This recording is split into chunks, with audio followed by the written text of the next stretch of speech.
अस्सलामुअलैकुम, मैं हूं आपका मेज़बान सुहेल सईद खान। प्रोग्राम हाजिर खिदमत, सीखो सिखाओ, बातें सीखने सिखाने की, बताने की, जगाने की और आप तक वो बात पहुंचाने की कि जिसके ज़रिए कुछ इस्तिफ़ादा हमारे सामीन को, नाज़रीन को होता रहे और हमारा प्रोग्राम भी जारी रहे, हमारे साथ आप भी जुड़े रहें। ये सारा सिलसिला गुफ्तगू का अगले 1 घंटे में या 50 मिनट में आप हमें यहीं पे पाएंगे और मैं कोशिश करूंगा कि आपकी बातें भी लेना शुरू कर दूं, आपके पैगामात भी हों, आपके मैसेजेस भी हों। हम इस वक्त लाइव हैं सिंध पुलिस एफएम रेडियो पर भी, और साथ ही साथ आप हमें विजुअल भी देख सकते हैं। हम अब इस वक्त देखने की हालत में भी हैं और आप हमारा जो जो इस वक्त हमारे यानी सामीन के साथ साथ अब नाजरीन भी ऐड हो चुके हैं, और वो हैं फेसबुक के 2 पेजेस, रहनुमा न्यूज़ और सिंध पुलिस एफएम 88.6। यहाँ पर आप हमें हमारा प्रोग्राम न सिर्फ आप देख सकते हैं बल्कि वहाँ पर आप हमें से वहाँ पर मैसेजेस करके हमारे प्रोग्राम में शामिल भी हो सकते हैं, बात भी कर सकते हैं। और कॉल करने के लिए मैं नंबर भी दोहरा दूँ, राब्ते का इंतज़ाम भी हमारा आपका है, वो है 0315 0008824। प्रोग्राम का आगाज़ उसी तरीके से रब्बे रहीम, रब्बे करीम के नाम से, जो बड़ा करम करने वाला, बड़ा रहम करने वाला, हमें बहुत सारी सहूलतें उस रब ने इस दुनिया में अता फरमाई। कंफर्ट जोन्स बहुत सारे अता किए, बहुत सारे कंफर्ट जोन्स कह लें, जंगल थे, बियाबान थे, बर्फबारी थी, बरसात है, बेइंतहा। क्योंकि इंसान एक कंफर्ट जोन ढूंढता रहता है, उसे चाहिए होता है, उसे एक आरामदेह जगह, क्योंकि वो बुनियादी तौर पर जिस जगह से आया है, जिस जगह का वो एलियन है यहाँ इस दुनिया में, वैसे एलियन कहता हूँ कि वो यहाँ पर इस अपने लिए एक कंफर्टेबल टेम्परेचर और एक कंफर्टेबल हीट, और या ये समझ लीजिए एक कंफर्टेबल लेवल तक रोशनी भी वो चाहता है कि इतनी रोशनी हो और इतनी रोशनी से ज़्यादा उसके लिए नाकाबिल बर्दाश्त हो जाती है, क्योंकि वो जन्नत का बासी है। और जन्नत के बासी को एक सुबह का मंजर और इंतहाई ठंडा वेदर और बहुत ठंडे वेदर में रहने वाला एक इंसान, यहाँ भी जब अपने आप को इंसान ने ज़मीन पर बसाया तो उससे दरख्तों के सायों में पनाह ली, फिर उससे पानी से काम लिया, पानी के ज़रिए उसने अपने लिए ठंडक और राहत का एहतमाम करता चला गया। और ये सिलसिला बढ़ते बढ़ते हमारी बहुत सारी कूलिंग इफ़ेक्ट्स पर चलता चला गया, जिसमें हमारे वो भी थे जो पुराने ज़माने में। मैं कहता हूँ, देखिए हम आजकल एआई की स्किल्स की बहुत सारी मैं बातें कर रहा हूँ, बहुत सारी एडवांस स्किल्स की बातें कर रहे हैं, लेकिन आपने कभी गौर किया है कि आपके कमरे, आपके स्टूडियो, मेरे स्टूडियो में इस वक्त भी कूलिंग हो रही है, लाइट बहुत खूबसूरत है और हम सब नज़र आ रहे हैं आपको इसी हवाले से। और वो कूलिंग लेते लेते, वो कूलिंग के मामलात, वो पंखों के हवा के मामलात, उसने इलेक्ट्रिकल जो टेक्नोलॉजी ईजाद की, उसने इलेक्ट्रोमैग्नेटिज्म में ईजाद किया, और करते करते कल हमने इन सब चीज़ों को सरफ नज़र कर दिया। 80s की दहाई में ये बहुत ज़बरदस्त किस्म की टेक्नोलॉजीज़ थी, से इन्हीं के ज़रिए इंसान रोज़गार पैदा करने मिडल ईस्ट जाया करता था। आज भी हम बात करेंगे। आज हमने थोड़ा सा बाजी को कुरेदा है, उसमें से निकाल कर लाएं, जो हालांकि हमारी ज़िंदगी का हिस्सा है। हम अपनी रिहाइश को कितना कंफर्टेबल बनाते हैं, हम अपनी रिहाइश में कितनी चीज़ें जो हैं वो बेहतर कर लेते हैं, अब अपने घरों को कितना इंसुलेट करते हैं, हमारा इंसुलेशन मटेरियल क्या है, हमने कभी इन पर गौर नहीं किया, इसके बारे में नॉलेज नहीं ली। हालांकि आपके घर ज़्यादातर जो हीटअप होते हैं, क्योंकि हमारे मुल्क में ये कॉन्सेप्ट ही नहीं है कि हम इंसुलेशन करें। मेरा भी एक ताल्लुक़ रहा है कि इलेक्ट्रोमैकेनिकल टेक्नोलॉजी से भी रहा, और दूसरी चीज़ ये इंटीरियर डिज़ाइनिंग से भी मैं क्वालिफाइड हूँ। तो मैं ये मेरा बड़ा ज़बरदस्त सब्जेक्ट रहा है, मेरे बड़ा शौक़ रहा है बहुत सारी चीज़ें, और इसमें भी हमारे लिए बहुत रहनुमाई है कि रोज़गार पैदा कर सकते हैं। और बहुत सारी ऐसी बातें जो घरों में अपने लिए, अपनी सेफ्टी के इंतजामात के लिए भी हम इस पर भी कुछ प्रोग्राम्स किया करें। और हमारे साथ मेहमान भी हो, और आज मेरे साथ हैं इब्राहिम अमजद। अस्सलाम वालेकुम जी। और आपका ताल्लुक यानी संवारने से है। जी जी जी। और यानी कहना चाहिए रिहाइश को अच्छी तरीके से, करीने को से और कंफर्टेबल कंफर्टेबल बनाना और इसके साथ साथ जो है सेफ्टी को, जैसे आपने मेंशन किया, सेफ्टी को मद्देनजर रखते सेफ्टी हुए का बड़ा बिल्कुल। तो हमारे यहाँ अक्सर ऐसा ही होता है कि लोगों को इस चीज़ का अंदाज़ा नहीं होता कि घर में कंफर्ट तो हमें ज़रूर हर एक को चाहिए होता है, हर एक की ज़रूरत होती है, हर एक को मिलना भी चाहिए, लेकिन इसके साथ साथ मेरा ख्याल है कि लोगों को safety should always be first, priority होनी चाहिए। क़वानीन और उसकी एहतियातें और एंट्री एग्जिट हमारे पास, हवा का इंतजाम, मट्टी पानी का सबका इंतजाम होना चाहिए। अभी यहाँ फायर एक्सटिंग्विशर्स वगैरह भी है, बिल्कुल सब चीज़। नहीं, आज हम इसको भी सीधा कभी कहीं जिक्र भी करेंगे, क्योंकि ये भी कंफर्ट जोन को मेंटेन करने में है। पूरी दुनिया में किसी भी बिल्डिंग का नक्शा उस वक्त तक पास नहीं होता जब तक उसके अंदर प्रॉपर सेफ्टी और रेगुलेशंस ना, फायर अलार्म का इंतजाम ना हो, फायर सेंसर्स ना हो, स्मोक सेंसर्स ना हो, और वहाँ पर एयर कंडीशनिंग का इंतजाम में भी फायर डंपर्स जो है वो वर्किंग में हो, तो सारा।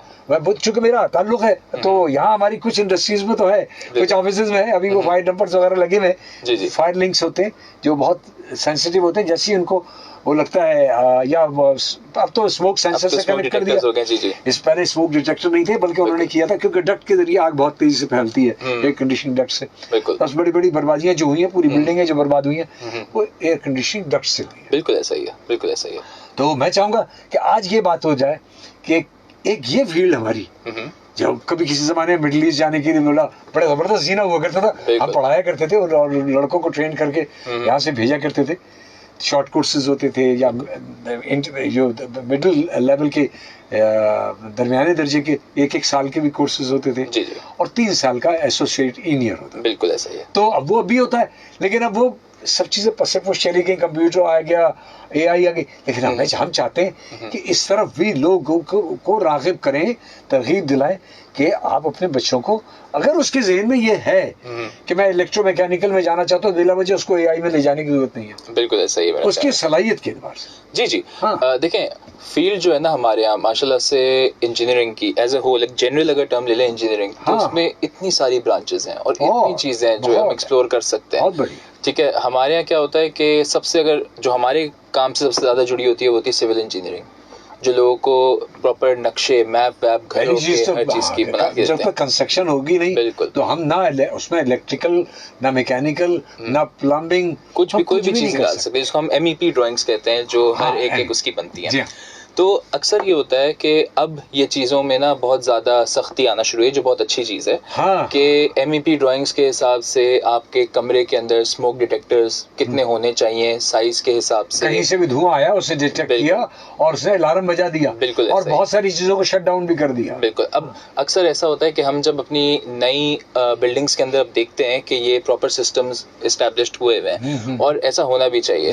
मेरा ये ख्याल है कि अब हम पुरानी जो बिल्डिंग्स जिनकी आपने जिक्र नहीं है ना, कि बहुत ज़्यादा कुछ जो है वो हादसे हो जाते हैं, आग लग जाती है, ऐसा कुछ हो जाता है, वो आई थिंक इसलिए भी होता है क्योंकि उस टाइम पे जो है वो इतनी ज़्यादा इसको ज़रूरत समझा नहीं जाता था यहाँ पर। और क्या करते थे कि अगर एक बड़ा सा हॉल भी है, उसमें 1 या 2 स्मोक डिटेक्टर्स लगा के उनको वो बस जो चलाने वाला काम होता है ना, कि बस हमने करवा दिया, हमने स्मोक डिटेक्टर लगा, काम चल रहा है बस। बिल्कुल। एंड आई थिंक सबसे ज्यादा जो बड़ा मसला है ना, वो ये है कि लोगों के अंदर, एक ले मैन के अंदर नॉलेज नहीं है इस चीज की कि जरूरी कितना है, क्या जरूरी है। बुनियादी टेक्निकल नॉलेज होना जरूरी है, बहुत जरूरी है, बहुत जरूरी। मेरे घर में अगर मुझे महसूस हो कि गैस भरी हुई है, मैं आया हूँ घर में, मुझे इलेक्ट्रिकल कोई स्विच ऑन नहीं करना है। बिल्कुल ऐसे ही। अगर मैंने स्विच ऑन किया तो स्विच बोर्ड में भी गैस भरी हुई है, वो ब्लास्ट करेगा, पूरा घर उड़ जाएगा। अगर स्पार्क होगा वो एकदम से कर, और उसी वक्त पहले स्पार्क पे, बिल्कुल, हम तो खुद दे रहे हैं उसको एक स्पार्ज, और वो स्पार्जर, उसके अंदर आपका घर का जो इलेक्ट्रिक स्विच है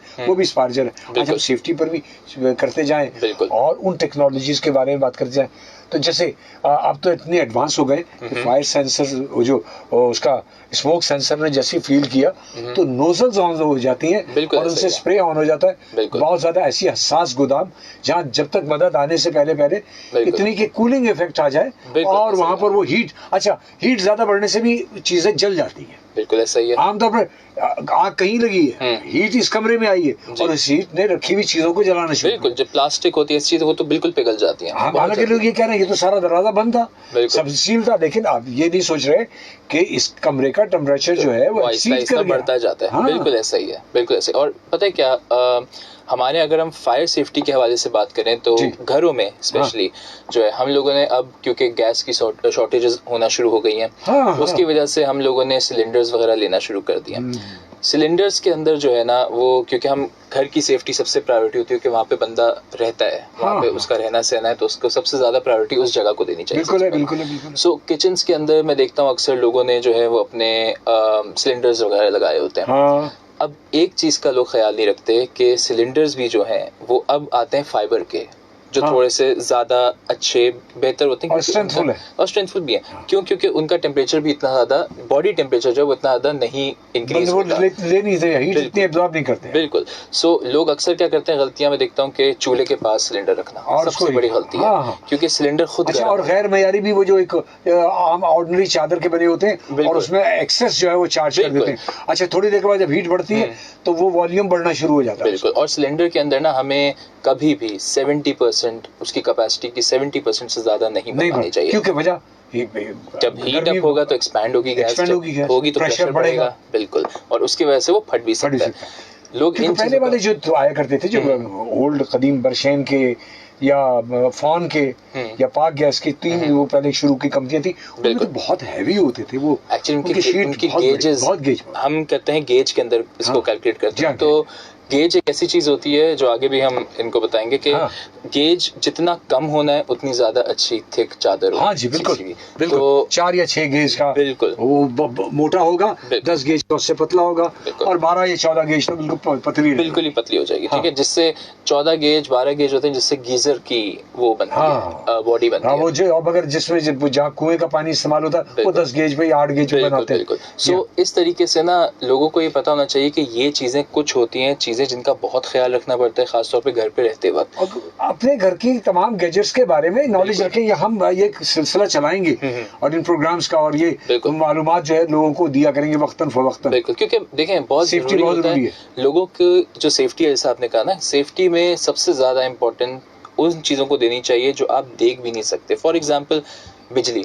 अब इलेक्ट्रिसिटी एक ऐसी चीज है जो मैं अक्सर ये देखता हूँ कि लोगों के पास, घरों में किसी के पास, डजंट मैटर कि आपका कोई टेक्निकल बैकग्राउंड हो ना हो, आप लोगों के पास बेसिक जो है ना कुछ चीजें होनी जरूरी हैं, जिनमें सबसे पहले एक टेस्टर है। That is the most essential thing. क्यों? क्योंकि एक इंसुलेटेड प्लायर भी, बिल्कुल, एक इंसुलेटेड प्लायर, एक टेस्टर, ये चीजें इलेक्ट्रिक प्लास जिसे कहते हैं, बिल्कुल, जिसको आम जबान में प्लास कहते हैं। क्यों? क्योंकि देखें बिजली एक ऐसी चीज है जिसको आप नहीं देख सकते, राइट? और वो आपको तभी पता लगेगी जब आपको करंट लगता है तो, राइट? सो उस चीज के लिए टेस्टर्स होने बहुत जरूरी होते हैं लोगों के पास। अब मेरी अपनी जो कंपनी है मजदूर ऑफिशियल, उसके जितने भी हमारे क्लाइंट्स होते हैं, हम ये बिलीव करते हैं कि लोगों को जितना ज़्यादा से ज़्यादा नॉलेज दे सकें इस चीज़ के बारे में, क्योंकि हमने ये चीज़ रियलाइज़ की है कि हमारी आधी से ज़्यादा जो कस्टमर बेस है वो बेसिकली होते हैं या तो जो हाउस वाइफ्स होती हैं, क्योंकि अब वीक डेज के दौरान जो है हस्बैंड्स जो होते हैं वो बाहर काम पे होते हैं, जो मेजॉरिटी होती है वो हाउस वाइफ्स होती हैं। सो वो लोग जो है उनको प्लम्बिंग के, इलेक्ट्रिकल के, कारपेंटिंग के, इन चीज़ों की ज़रूरतें पड़ती हैं। तो जब हम जाते हैं, हम इसको अपना पॉइंट बनाते हैं कि ना सिर्फ उनकी जो ज़रूरत थी वो पूरी करना, उनको जो अगर फॉर एग्जांपल किसी के एसी में कोई इशू है, किसी की लाइट्स में कोई इशू है, किसी के पंखे में कोई इशू है, ना सिर्फ उनका वो प्रॉब्लम सॉल्व करना, उनको उसके बारे में एजुकेट भी करना, ताकि उनको पता हो अगली दफ़ा हम आए ना आए कोई और आए, लेकिन उनको पता हो बुलाते वक्त कि एग्जैक्टली इशू क्या है चीज़ के साथ। यानी फिर वो डॉजिंग गेम ना हो। बिल्कुल। हमारे एक बड़ा अच्छा, मैंने एक वजह की बात ये है कि मुझे जब किसी ने कहा ना यार तुम क्यों उसको पढ़ाने लगे, तुम्हें भी चाहिए था इसमें काम करते, मैंने कहा डियर बात सारी है, वो ब्लू कॉलर हो गया और उसमें वहाँ बदतमीजी ये होती है कि लोगों को डॉज देते हैं और हर कोई थोड़ी देर के बाद आपस में तू मैं होती है, ये मुझे पसंद नहीं। तो मैंने उसी शोबे को पढ़ाना शुरू कर दिया और उनको ये बताना शुरू कर दिया अपने शागिर्दों को कि खुदारा जो बात हो जितना रेक्टिफाई करना है उतना बताना, उससे गलत बात वो सब हराम हो गया। बिल्कुल ऐसा ही है। तो हराम करके खाने का फायदा, कोई फायदा नहीं होता है ना। तो मैं एक ट्रैफिक अलर्ट आ गई है, जब तक आपके पास चाय भी है तो आप स्टार्ट लीजिएगा, मैं जब तक ये एक ट्रैफिक अलर्ट भी ले लूँ। आज हमारे पास अभी तक कॉल्स नहीं आई, मैं हैरान हूँ। हाँ, आबिद अमीर साहब का आ गया। अस्सलाम वालेकुम उस्ताद मोहतरम। तबीयत पहले से ज़्यादा कुछ बेहतर मालूम होती है माशाल्लाह। आपकी दुआएं मेरे भैया आप लोगों की, और खुशामदीद कहेंगे इब्राहिम साहब। और आपने कहा एक काम संवारने के हवाले से, तो जनाब क्या संवारते हैं आप घरों के अलावा?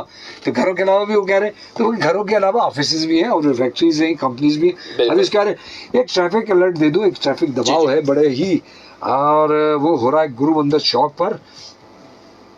चौक पर गड़ा पड़ गया है। वो अल्लाह रहम करे, जिसकी वजह से ट्रैफिक में रवानी ज़रा से मुतासिर हुई है। ट्रैफिक को रमा दमा रखने के लिए हमारे ट्रैफिक के जवान मौजूद है। 1915 से आपको हेल्पलाइन से दस्तियाब है सब कुछ। अस्सलाम वालेकुम जी, कौन और कहाँ से? हेलो, अस्सलाम वालेकुम। वालेकुम आबिद अमीर, आपका मैंने मैसेज पढ़ दिया जी। अब आप सवाल बराए रास्त कीजिए। बहुत बहुत शुक्रिया जी। बहुत बहुत शुक्रिया जी। अपने आवाज में जो हमारे मौजूद मेहमान है उनको खुशामदीद तो कहना है ना। जी जी जी, बिल्कुल कहिए। और क्योंकि हमारी तो सीखो सीखो इंस्टीट्यूट है ना, हाँ, इससे ये फायदा है कि आप बराह रास्त ये करें। हाँ, चाहो तो आप पूछें जो पूछना है। हाँ, तो स्टूडेंट्स की शिरकत जरूरी है ना। हाँ बिल्कुल जी। सलाम कहेंगे, खुशामदीद कहेंगे इब्राहिम साहब आपको। वालेकुम अस्सलाम, कैसे हैं आप?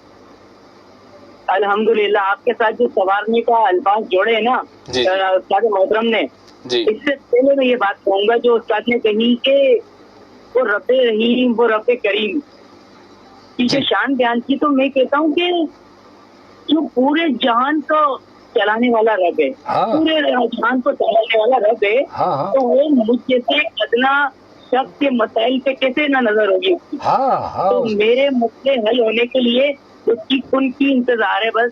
ये मेरे मसले अल्लाह पाक कुन फरमा दो, बेशक। तो सारे जान को चला तो है। बेशक बेशक। तो आपके जो काम के हवाले से मैंने पढ़ा था कहीं अल जजरी को, गालिबन पूरा नाम भूल रहा हूँ मैं इनका, जो 12वीं सदी में मैकेनिकल इंजीनियरिंग को उन्होंने आगाज किया, इन्होंने इजाद किया, इसके रुए रवा है। अल जजरी उसमें एक मुसलमान साइंसदान थे। जी जी जी। तो इसके यानी कि 19वीं सदी के आखिर में या 18वीं सदी के बाद बाकायदा इसकी कॉलेज का या इसकी पढ़ाई का आगाज हुआ। हाँ। जैसे कि आपने बताया भी। तो ये बड़ी जबरदस्त है इसकी इंजीनियरिंग की एक तारीख, इसके पढ़ना, इसके बड़ा मजा आता है। बिल्कुल। तो मेरे सवाल जो है वो ये है कि हम तो मकानात बनाते हैं, तो क्या सोच के तामीर करें, क्योंकि ज्यादा तो गर्मी रहती है यहाँ पर। इस तरह मकान सोचते हैं कि हवा का निकलना भी नहीं होता, बहुत ज्यादा अंदर एक डक नहीं बनाते जो अंदर पहले जो है रोशनदान होता था। तो कितना अजीब। एक तो ये है कि खिड़कियां इतनी कम होती हैं, तो ये हमारे ये सोच के किस तरह सोच के बनाना चाहिए जरूर समझाइएगा। बिल्कुल। बहुत सारे मकान पे जाकर लगता है कि कोई तहखाने में आ गए। दूसरा ये इलेक्ट्रिक वो होती है कंसीड करते हैं, हर कोई पहले तो होता है कि ओपन वायरिंग होती थी, हर कोई कंसीड करता है अंदर जो वायरिंग करता है, तो इसमें लोग तार जुगाड़ी तार इस्तेमाल करते हैं। तो फिर इसमें एक ही खराब हुआ तार या आपकी दीवारें ना सारी खराब हो जाती है। तो कौन से तार या कंसीड के लिए बेहतर ऑप्शन क्या है ये भी समझाइएगा। बिल्कुल, हम जरूर बात करेंगे और होशियारी वाला जरूर समझाइएगा। तो अगर ये इस्तेमाल करें इंजीनियरिंग में, तो इंजीनियरिंग हमें कम से कम बिजली इस्तेमाल करके ज्यादा फायदा कैसे सिखाती है। अच्छा। जी जरूर। Thank you dear. अच्छा, इन्होंने बहुत अच्छे सवाल पूछे। जी हाँ। तो हमारे घर कितने कंफर्टेबल कैसे हों? बिल्कुल। हमारे इंसुलेशन का रिवाज नहीं है, रोशनी, और अच्छा गलियों की साख्त भी ऐसी बनी है। पहले मैं छोटा सा इसमें तमीज बना दूं ताकि आपके लिए और अच्छा एक ग्राउंड मिल जाए। जब गलियों के अंदर 60 गज या 80 गज के ऐसे बंकर नुमा मकान है और पुष्ट से पुष्ट मिली हुई है, बैक यार्ड किसी के पास भी नहीं है कि हवा की का क्रॉसिंग हो, पीछे से गुजरगा हो, वो कुछ नहीं है। बस दीवार से पीछे दीवार मिली हुई है, दाएं बाएं से मिली हुई है, बीच में से अब आपने उस पैसेज में गार सा बनाया, उसके अंदर चले गए। लेकिन अब किसी के पास उसका एयर फ्लो है ही नहीं। हवा का रोशन होना और ये कि दीवारों से हीट ना अंदर आना और छत से, ये 2-3 चीजें मद्देनजर रखी जाए तो घर कंफर्टेबल हो जाते हैं। बिल्कुल। देखें, इसमें जो उन्होंने पूछा कि हम जब घर तामीर कर रहे होते हैं तो हम किन किन फैक्टर्स को, किन किन चीज़ों को मद्देनजर रख के डिसीजन लें कि भाई आया यहाँ पे घर अगर बनाना है किस तरीके का बनाना है, या बहुत सारे लोग होते हैं जो घर बना बनाए खरीदते हैं तो उनमें क्या क्या चीज़ें ज़रूरी होती हैं, पहले देख लें उसमें। बिल्कुल। सो आई थिंक सबसे ज़रूरी चीज़ जो होती है वो आपकी आती है इलेक्ट्रिकल, सबसे पहली चीज़ है। सेकंड प्लम्बिंग होती है, और तीसरी जो है वो बाकी के फिर जो दीवार, रोशनी और हवा, हाँ, और इसका इवन जो स्ट्रक्चर है जैसे दीवार, पिलर, बीम, ये सारी चीजें भी जरूरी होती हैं देखना। सो अगर हम उसकी फंक्शनैलिटी की बात करें, क्योंकि हम हमेशा ये कहते हैं कि फंक्शनैलिटी सबसे पहली चीज होनी चाहिए, उसके बाद आप एस्थेटिक्स पे जाएं कि अच्छा क्या लगता है, अच्छा क्या नहीं लगता, लेकिन जो असल पर्पस है एक घर का, आपको एक जगह आराम, आपकी आरामगाह, वो जरूरी है कि वो परफेक्ट कंडीशन में हो। घर आकर के सुकून महसूस, बिल्कुल आप सुकून, अगर आप घर आके भी टेंशन में तो फायदा क्या हुआ। बिल्कुल। सो अगर हम इसकी बात करते हैं तो जब हम एक घर तामीर कर रहे होते हैं, जैसे उन्होंने पूछा कि इलेक्ट्रिकल केबल्स का मसला होता है, इन चीजों का होता है, वायरिंग का हमारा मेथड बड़ा ऑर्डिनरी है। बिल्कुल, वो जहाँ तक वायर जाती है वहां से आगे बढ़ा देते हैं, एम्पियर केबल का लोड बढ़ जाता है। बिल्कुल, जो कॉलम लॉ है वो कहता है कि वो अपने पॉइंट्स, आपने जितने उसको जितने जॉइंट्स दे देंगे आप, जबकि उसूलन हर तार को वहीं से आना है जहां से उस पहले वाले को मेन सोर्स से ही लाना होता है। और दूसरी बात ये बिल्कुल, और हमें अक्सर ये नहीं पता होता कि हम किस किस्म की वायर किस किस्म की चीज के लिए इस्तेमाल बचत के चक्कर में। बिल्कुल, हम क्या कहते हैं, हम कहते हैं कि जी अगर लेट्स सपोज हमें एक 329 में एसी चलाते हैं, हाँ बिल्कुल, तो करते हैं 329 का, और अपने कंप्रेसर का भी, कंप्रेसर जब वो तार हीट अप हो जाती है, कंप्रेसर ऑन होना बंद, रेजिस्टेंस बढ़ गई, जब हीट अप हुआ उसमें रेजिस्टेंस बढ़ गई और करंट का फ्लो कम हो गया। एसीज जो है, अगर 1 टन का एसी है तो वो 729 की वायर से कम पे नहीं चलना चाहिए, ठीक है। अगर आपका 1 से 1.5 टन का, और अगर आपको थोड़ा सेफ्टी में रहना है तो एक ड्यूल कोर वायर आती है 110-76, वो सबसे बेस्ट होती है इस चीज के लिए। तो उसमें फायदे भी आपके सारा फ्लेक्सिबल वायर, बिल्कुल फ्लेक्सिबल वायर भी है, ना वो रिजिड होगी ना वो सख्त होती है जल्दी। सेकेंडली उसका फायदा ये होता है कि आपको 2 वायर्स के बजाय वो एक ही सिंगल कोटिंग में आ जाती है आपकी दोनों वायर्स, तो वो एक बचत के हिसाब से गुड एज वेल। लेकिन फिर आप देखते हैं कि किन ब्रांड्स की लेनी चाहिए। अब हमारे यहाँ डिफरेंट कैटेगरी के ब्रांड्स भी हैं, ठीक है। आपको ये देखना होता है कि किसी भी केबल का डब्बा आप लें या कोई हो, उसके पीछे मोड़ के उसको देखें कि वो AEDB सर्टिफाइड हो। AEDB सर्टिफाइड, ये एक सर्टिफिकेशन होती है जो इन लोगों को मिलती है आफ्टर टेस्टिंग, जिसमें इसकी हीट टेस्टिंग होती है, इसकी स्ट्रेंथ टेस्टिंग होती है, इसकी कंडक्टिविटी टेस्टिंग होती है, फिर ही वो अप्रूवल, यानी करंट का फ्लो कितना अच्छा देता है, उसमें से करंट सही तरह से बह सकता है, और क्या वो अगर कोई ज्यादा लोड दे दे उसकी रेटेड पावर से ज्यादा, तो क्या वो जल्दी से हीट अप हो जाता है। अच्छा, और हीट अप होकर के फिर परफॉर्मेंस गिरेगी तो नहीं। बिल्कुल। हाँ, ये जरूरी होता है। फिर उसके बाद जो उन्होंने कहा ओपन वायरिंग का, ओपन वायरिंग का कॉन्सेप्ट हमारे यहाँ कभी भी नहीं होना चाहिए। देखें, ओपन वायरिंग जो है ना वो डेंजरस भी होती है, ठीक है, उसमें आग लगी बहुत ज्यादा, बिल्कुल ऐसा ही होता है। और हमें ये अभी भी ओपन में ही लगते हैं, बिल्कुल। और अक्सर क्योंकि देखें जिन बिल्डिंग्स में आग लगी है वो ओपन वायरिंग में, क्योंकि जो पुरानी हमारी DB से वायर आ रही होती है ना वो 744 होती है, 736 होती है, 764 होती है, जो बहुत हैवी गेज की तार होती है, तो उनको हीट अप होना थोड़ा मुश्किल होता है। तो इनके लिए क्या होता है, ये लोग अक्सर 729, 329 ओपन उसमें डाल देते हैं। अगर ओपन भी आप डालते हैं, फॉर एग्जांपल अगर आपका कोई ऑप्शन ना हो और आपको थोड़ा इकोनॉमिकल वो करना है कि भाई हमें चिजलिंग नहीं करानी, हमें उसको नहीं कंसील कराना, तो ओपन करके भी आप उसको प्रॉपर चैनल पट्टी के थ्रू लेकर जाएं। ओपन वायर सिर्फ कभी ना रखें, नहीं, क्योंकि वो बहुत ज्यादा डेंजरस होती है।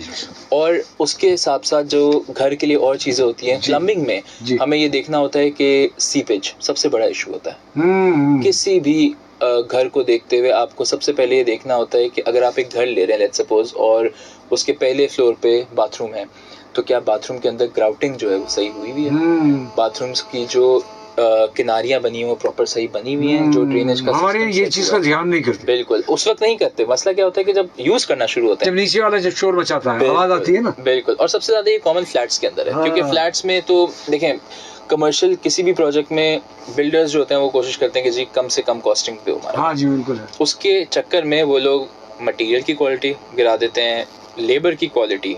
लोगों को अभी भी ये नहीं समझ आती कि मटेरियल की क्वालिटी तो आप गिरा सकते हैं, लेकिन जब आप लेबर की क्वालिटी गिराते हैं तब ज्यादा नुकसान होता है, सबसे ज्यादा नुकसान, क्योंकि ना वो उस तरीके का सामान डालते हैं, ना वो उस तरीके का काम करते हैं जैसे करना चाहिए, और एंड में बिल्कुल, और एंड में जो है वो आप भी भुगतते, बिल्कुल ऐसे ही आप भी भुगत रहे होते हैं। एक कॉल रह गई मेरी, और चले आप दोबारा कॉल कीजिए, हम सुन रहे हैं, हम आपकी कॉल ले लेंगे, क्योंकि बात बड़ी अच्छी हो रही थी। तो हम उस बात को काटना नहीं चाह रहे थे। अस्सलाम वालेकुम जी, कौन और कहाँ से? हेलो हेलो, हमें आपकी आवाज नहीं आ रही। हाँ, वो कॉल कट गई, कोई बात नहीं, एक और कॉल ले लेते हैं। अस्सलाम वालेकुम जी। वालेकुम अस्सलाम। नूर जन्नत जी जी, कैसे? आपकी भाई मतलब ना 7 साल पहले ना, हाँ पुरानी बिल्डिंग थी, वो जमीन के अंदर डल रही थी। हाँ, जमीन के अंदर चले गई थी। किस पे चलती थी? 7 साल जमीन के अंदर। अच्छा, जमीन के अंदर। वो डरी।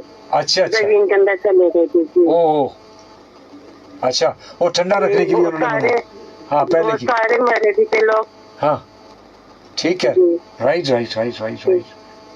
तो आप हमारा प्रोग्राम आज सुने होंगे, घर की सेफ्टी के बारे में बातें हो रही हैं और घर की सहूलत के बारे में बातें हो रही हैं। हम घरों में बेहतरी थोड़े थोड़े से काम करके, और घर की छोड़, आप तो यूट्यूब पर इतना मटीरियल रखा हुआ है कि आप देखें तो आप घर के अंदर छोटी छोटी तब्दीलियां करके घर को खूबसूरत और आरामदेह बना सकते हैं। बिल्कुल, ठीक है ना? थैंक यू नूरी जनाब, थैंक यू। तो मेरे साथ मेरी कॉलर्स जो है वो बड़े शौक से सुनते ही नहीं, बल्कि वो कॉल करके दरमियान में पूछते भी हैं। अब जैसे इंटरेक्शन रहता है बहुत ज्यादा। अब ये देखिए, मेरे पास है शहजाद खरल, ये बहुत दूर से हैं, हाफिजाबाद से ये सब हमारा प्रोग्राम देख रहे हैं, और हमें उन्होंने आपको भी वेलकम किया है।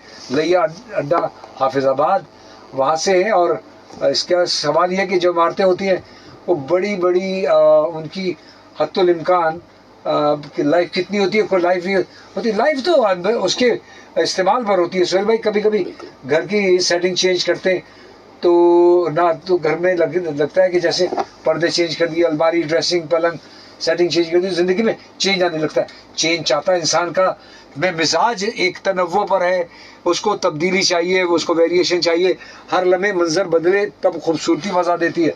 आप एक जैसा मंजर देख के थोड़ी देर में बोर हो जाते हैं। और सिलसिला हमारे साथ मैसेजेस का चल रहा है, हम लेते रहेंगे मैसेजेस भी। और मदनी महमूद लांग साहब हैं, उनका भी आया है हमारे पास एक मैसेज, थैंक यू। सारे मैसेजेस भी लेते चलते हैं, लोगों की शौक भी है। मैं एक कॉल भी लेता हूँ ना, क्योंकि हमने काफी सारी बातें उनको बता दी, कॉल्स भी ले लेते हैं बीच में। अस्सलाम जी, कौन और कहाँ से? साहब अस्सलाम वालेकुम, जमाल शेख राधा कराची। कैसे हैं आप? मैं तो मिशेल के समय बहुत बुरा आदमी हूँ, पाकिस्तान का पाकिस्तानी जो कौम का एक नुमाइंदा हूँ, और मेरे अंदर वो तमाम खूबियाँ हैं जो पाकिस्तानी कौम के अंदर हैं। आप उसी का मैं शांति करना चाह रहा हूँ। हमारे मेहमान का नाम फिर मुझे दोबारा रिपीट कीजिएगा। अमजद इब्राहिम साहब मेरे साथ हैं आज, और इब्राहिम अमजद साहब हैं। इब्राहिम अमजद बहुत अच्छे इंजीनियर हैं और डिजाइनर हैं जी। तो जरा अपनी वेबसाइट या अपनी बताइए, मैं ये इसलिए पूछता हूँ ताकि बाद में इंटरेक्शन हो सके। हाँ, वो अब आता हूँ मैं जिससे सवाल एक जनरल सवाल है, सवाल के अंदर जवाब। जी। तो एनडीए में हमारा इदारा है, उसने एक तरह अलर्ट जारी किए कि भाई सोना शहर में एक भीड़ हो सकती है और हम अपना बचाव करें। हाँ। तो थोड़ा सा वो होता हूँ कि यार ये एनडीए में जो एक फ्लडशिप हुआ है, ये खाली हमें बोल दे कि आप अपना बचाव कर लो, ऊपर से बम गिरने वाला है, आप अंदर चले जाओ, ये बंकर में चले जाओ, ये अंदर खोद दो। नहीं, बात सुनिए। हाँ, ये इस हवाले से आता हूँ, एक बात से आगे बात कीजिएगा। हमारे एक जज थे, उन्होंने जब जलजला आया था ना, तो उन्होंने कानून पास कर दिया था कि कोई भी इमारत, कोई भी बिल्डिंग बगैर जलजला प्रूफ के पास हो नहीं सकती। मुझे आप जरा बताएं कि तो कौन सी ऐसी बिल्डिंग है पाकिस्तान के अंदर, ताकि मैं जाके उसकी जियारत कर सकूं जो जलजला प्रूफ हो, किसी किस्म में बनाई हो। आज का तो सिस्टम मैंने अपने जमाने में देखा है, पुरानी बिल्डिंगों में वो लाल रंग के रखे होते, वो अब इस वक्त मुझे चैलेंज से कह रहा हूँ, इस्लामाबाद रोड में वो एक अल्ट्रा एक जन्नत का इलाका है, वो आलमी अबाना के अंदर, उसका हमारा वास्ता नहीं है। हम लोग तो गरीब लोग हैं, जो चलने वाले पैदल लोग। तो आप मुझे बताएं कौन सी बिल्डिंग में आग बुझाने का किसी टाइप का सिस्टम हो, एग्जिस्ट करने के लिए एक एग्जिट जो होता है ना, जैसे सरमा हाउस में हाल होता है, तो आगने के अगर रास्ता कोई बिल्डिंग में आग लगता है तो पीछे किस बिल्डिंग के अंदर रास्ता है, फायर एग्जिट। जी जी जी काम है। हमारे लगेगी दुरुस्त ऐसा माना कैसे वो 70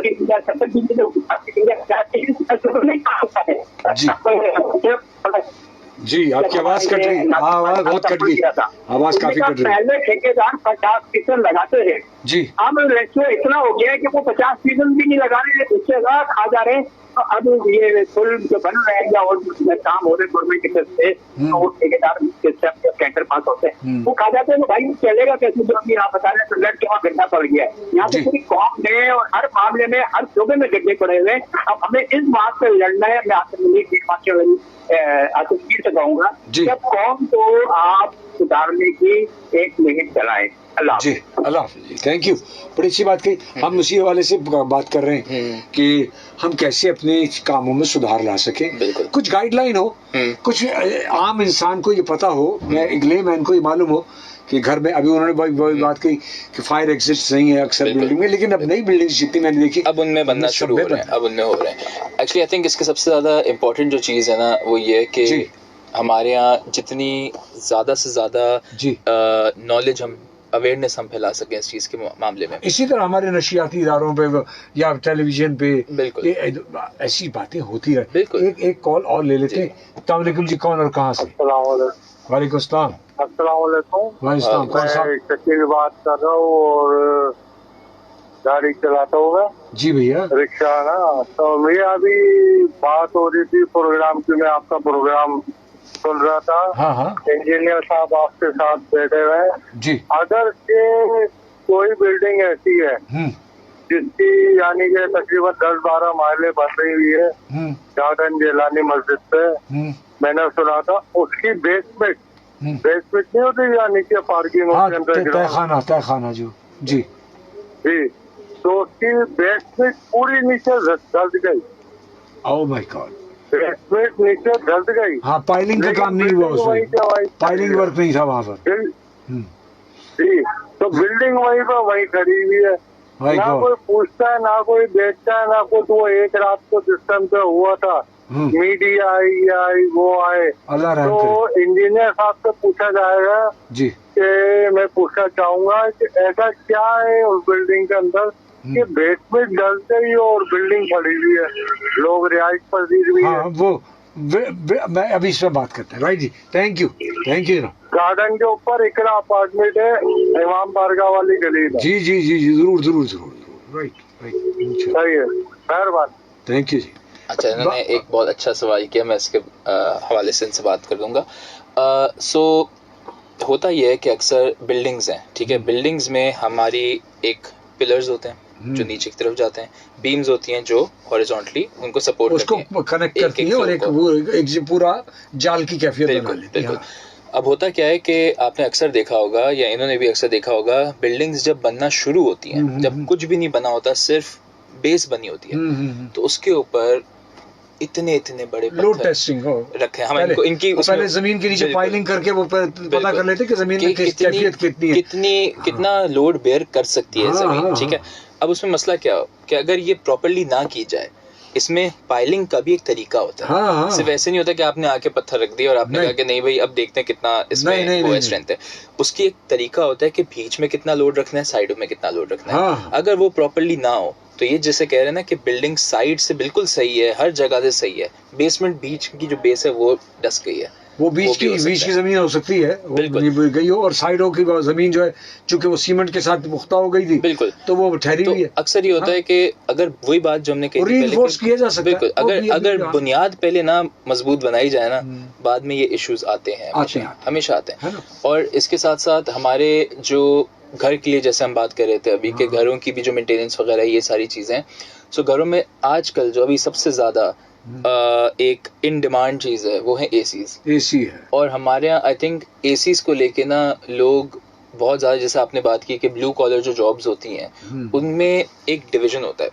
अब मैंने ये चीज सबसे ज्यादा नोटिस की थी जब हमने शुरू किया था ये अपना काम, कि हमारे जो वर्कर्स हैं वो जाते थे जगहों पे। अच्छा, आपने अपनी ऑर्गेनाइजेशन ऐसी बनाई है जी कि आपके वर्कर्स जो है लोगों को वो तमाम आगाह करते हैं, उनको हर चीज के बारे में बताते हैं। अच्छा, और उनकी मरम्मत भी हेल्प करते हैं। सो उनको जैसे जाके जो है वो सबसे पहले, फॉर एग्जाम्पल हमारे यहाँ क्या होता था कि पहले दूसरे जो भी वेंडर्स वगैरह आते हैं, लोगों को एसी का देखते हैं, वो कहते हैं जी ये लीक है, ठीक है, बहुत एक कॉमन सा टर्म है कि एसी आपका लीक है, ये सही होने जाएगा, ये होगा वो होगा, ये सारा कुछ होगा। जब हम इस फील्ड में आए थे ना, तो हमें बहुत ऑपोजिशन मिली थी आगे से, लोगों की, कस्टमर्स की तरफ से बहुत ज्यादा, इसमें बहुत ज्यादा है। क्योंकि और मैं उनको ब्लेम नहीं करता, वो इसलिए क्योंकि उन्होंने भी ऐसे लोगों से पहले अपना, उनके पाथ्स क्रॉस हुए होंगे ऐसे लोगों के साथ, कहते हैं ना जो छील के चला गया, बिल्कुल बिल्कुल, जो खाल उधेड़ के चले जाते हैं वो वाले। तो मैं उनको बिल्कुल भी ब्लेम नहीं करता, लेकिन मैं अपनी तरफ से क्या कहता था, मैं चाहता था कि आप बेशक काम हमसे ना कराएं, कहीं से भी कराएं, आपके पास नॉलेज होनी चाहिए, नॉलेज के बगैर नहीं, नॉलेज के बगैर नहीं। तो मैं उनको, चाहे वो हमसे काम करवाएं ना कराएं, जो भी करें, हम उनको समझाते थे कि आपका एसी जो है वो कौन सी गैस पे चलता है, उस गैस के अंदर कितना प्रेशर होना चाहिए। आप अगर कल कोई आपके पास आया और आपको कहे कि लीक है, तो आप उसे क्या, मुझे प्रेशर गेज लगा के दिखाओ कि गैस कितनी है, मैं बताऊंगी कि लीक है नहीं है क्या। तो ऐसे पता होना चाहिए ना लोगों को। प्रेशर टेस्टिंग है, वैक्यूम टेस्टिंग है, दोनों हर चीज से पता टूट गया तो पता चल गया। बिल्कुल। तो इस चीज की वजह से ना बहुत ज्यादा जरूरी था कि हम लोगों को इस चीज से आगाह करें कि भाई आप अपनी नॉलेज पहले पूरी करें, ताकि कल ना कोई आपको, जैसे हमारे जमाने में चूना लगा के चला जाए, कोई आपको प्रॉपर्ली बताए। अब लोगों का क्या होता है कि लोग कहते हैं कि भाई हम अपना घर पेंट करवाना है, ठीक है, या हमारे घर पे पेंट हुआ हुआ है। अब उनसे आप पूछे कौन सा पेंट, उनको नहीं पता होगा। अक्सर उनको नहीं पता होता कि डिस्टेम्पर है, वाटर मैट है, ऑयल मैट है, कौन सा मटेरियल है, ठीक है, और घर को खुशनुमा बनाने, बिल्कुल, और उनको उसके फायदे या नुकसानात भी नहीं पता होते। हेल्थ एंड हाइजीन के मसाइल भी। अब लोग क्या करते हैं कि कहते हैं कि भाई हमें पैसे बचाने, हम डिस्टेम्पर करवा रहे हैं, लेकिन उनको ये समझ आती है कि अगर उनके घर में बच्चे हैं 3, 4, 5 साल 10 साल तक के, जो अक्सर आपको पता है हर बच्चों वाले घर में जो है वो ड्राइंग करना शुरू हो जाते हैं इस पे। डिस्टेम्पर जो होता है वो वॉशेबल नहीं होता, अगर आप उसको साफ करेंगे वो आपके हाथ में आ जाएगा सारा। तो इस चीज के रिगार्डिंग जो है लोगों को नॉलेज होनी चाहिए कि अगर हमारे घर में बच्चे हैं तो हमें कौन सा पेंट करवाना है, अगर नहीं है, हमें अगर पैसे बचाने तो हमें कौन सा पेंट कराना है, कौन सी कंपनीज में जाना है, ये सारी चीजें। तो ये सारी चीजें बहुत बहुत जरूरी है। कॉल ले लूं? जी जी। अस्सलाम वालेकुम जी, कौन और कहाँ से? हेलो। वालेकुम अस्सलाम। मोहम्मद खान साहब। जी जी। गुफ्तगू सुन रहा था, आज बातें हो रही हैं आपकी सहूलतों की, आपकी कारामद चीजों को कारामद रखने की। मेहमान को शो में खुशामदीद कहूँगा। अस्सलाम वालेकुम, कैसे हैं आप?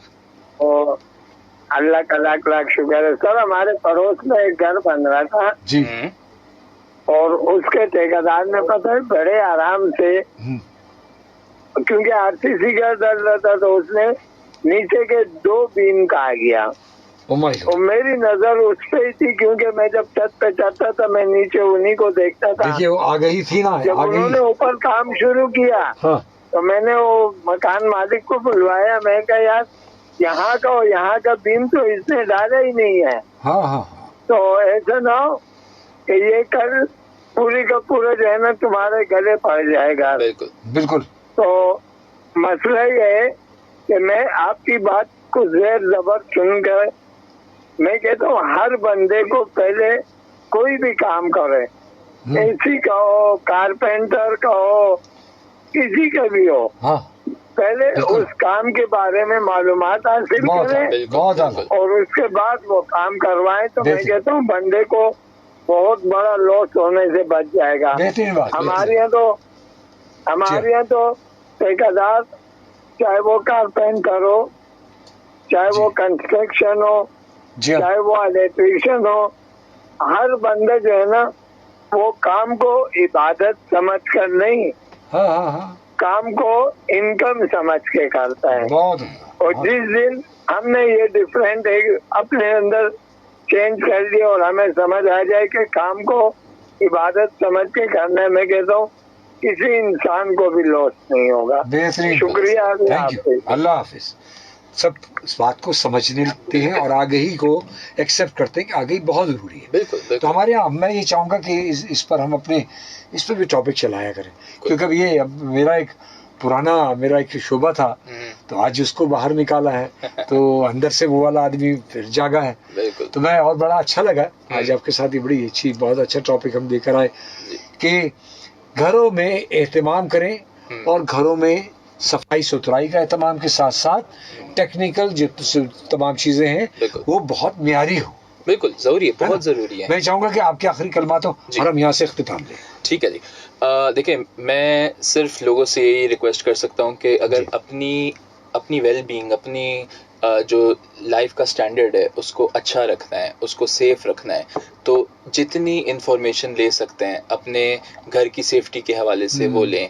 जैसे हमने आज डिस्कस किया कि आग लगने के उसमें हमारे पास क्या क्या मेजरमेंट्स होनी चाहिए, हाँ। किस तरीके से हमें ख्याल रखना चाहिए कि हमें फायर सेंसर्स लगाने हैं, क्या करना है क्या नहीं करना। कल अगर आप कोई बंदे को अपने घर में बुलाएं भी कोई भी किस्म का काम करवाने के लिए, तो आप उस चीज की जरूर वो रखें कि आपके पास बुनियादी नॉलेज है, ताकि कल अगर वो आपको कुछ कहे ना कि जी आज आपके इस चीज के साथ ये मसला है, इस चीज के साथ ये मसला है, तो आपको पता हो और ये आपके अपने लिए बहुत फायदेमंद होगी आगे जाकर। दौज कोई ना दे। बिल्कुल। थैंक यू जज़ाकल्लाह जी, आपकी आमद का शुक्रिया। Thank you so much. इंशाल्लाह फिर कभी एक रेशेस रखेंगे। बिल्कुल, और इसी तरह काम की बातें लोगों तक पहुंचाएंगे। सीखने की बात थी, बिल्कुल, मैंने भी बहुत सारी चीजें सीख ली, बात करी, और जो मुझे सीखा हुआ था वो मैंने आपको आम करने की कोशिश की कि तमाम वो लोग जो एहतियात करें, बस इंसान कंफर्टेबल रहे और अपने घर को खूबसूरत रखिए, कंफर्टेबल रखिए, और उसमें तब्दीलियां वक्तन फवक्तन करते रहा करें, और कंफर्ट की बारे में समझ बूझ रखें। रोशन हवादार घर को मेंटेन करने के लिए आप सब मिल करके अपने घर को मेंटेन कर सकते हैं और अपने शहर को मेंटेन कर सकते हैं पौधे लगा करके। अगर वो कहता है ना एनडीए में कि भाई वो हीट वेव आएगी तो आने दीजिए, पौधे लगा लीजिए। नीम बहुत अच्छा है और बहुत सारे ऐसे अच्छे दरख्त हैं जो टेम्परेचर को डाउन करते हैं। तो हमें नेचर से हम ये हो नहीं सकता कि हम लड़ जाएं, लेकिन बहरहाल अपना एहतमाम कर सकते हैं। यहाँ से लूँगा मैं आपसे इजाज़त। इंशाल्लाह अगली पीर मंगल को हम हाजिर होंगे, तब तक के लिए अल्लाह हाफिज़।